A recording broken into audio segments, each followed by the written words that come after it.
என் பெயர் கோலியாஸ்கி. நான் அழிஞ்சவாக்கம் ஊராட்சி ஒன்றிய நடுநிலைப் பள்ளியில் 7ஆம் வகுப்பு படிக்கின்றேன். சூழல் பாதுகாப்பு பற்றிய தனிநபர் நடிப்பு நடிக்க வந்துள்ளேன். அப்பா அப்பா. வாமா கவிதா. அப்பா, இன்று வகுப்பில் ஏபிஜே அப்துல் கலாம் பற்றி ஆசிரியர் ஒரு கவிதை சொன்னாங்கப்பா. என்னப்பா சொன்னாங்க? கிளியை வளர்த்தேன் பறந்து விட்டது, அணிலை வளர்த்தேன் ஓடி போனது, மரத்தை வளர்த்தேன் இரண்டும் வந்தது. இதற்கு என்ன செய்யலாம் சொல்லுமா? நம் வீட்டை சுற்றி அதிக இடம் இருக்குதே, அதில் மரங்களை வளர்ப்போமா அப்பா? அது ஒன்றுதான் குறை. உங்க அப்பா என்ன வேலை செய்து நம்மை காப்பாற்றுறார் தெரியுமா? அப்பா, நீங்க என்ன வேலை செய்றீங்க?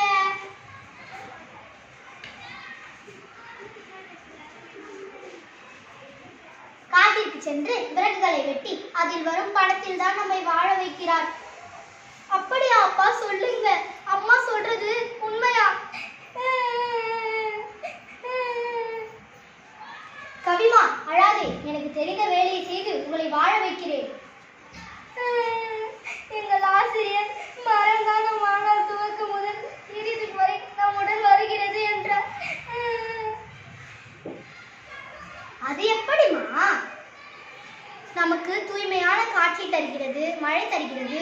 குழந்தை பிறந்ததும் நம்மை மரத்தொட்டியில் போட்டு தாளாட்டுவார் அம்மா. திருமணத்திற்கு கட்டில், பீரோ, சீர்வரிசை பாத்திரம், பயணம் செய்ய மாட்டு வண்டி, ஏர்விழு, விவசாயம் செய்ய கலப்பை. நம் இறந்த பின் நம்மை கட்டை வைத்து எரிப்பார்கள். மரம் இல்லாமல் நம் வாழ்க்கை இல்லை.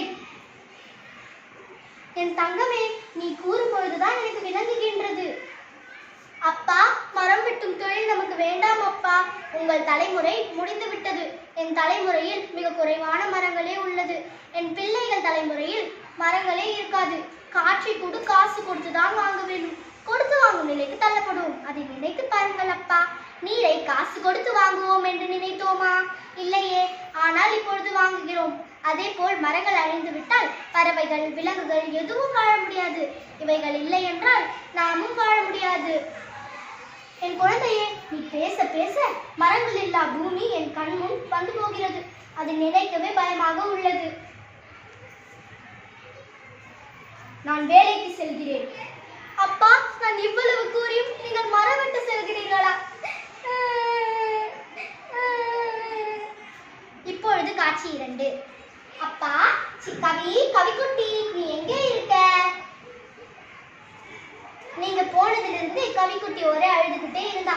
சாப்பிட கூட இல்ல, அப்படியே தூங்கிட்டா. கவிதா, கவிதா, எழுந்துமா. எழுந்து வீட்டுக்கு வெளியே வந்து பாரு. என்னம்மா? எழுந்து வெளியில் வந்து பாரு. என்னப்பா இத்தனை மரக்கன்றுகள் இருக்கு? ஒரு 1000 மரக்கன்றுகள் இருக்கும் போல இருக்கே. கவிமா, நீ சொன்னதை எங்க அப்பா தட்டுவேனா? அப்பனா நம்ம வருமானம் என்னப்பா?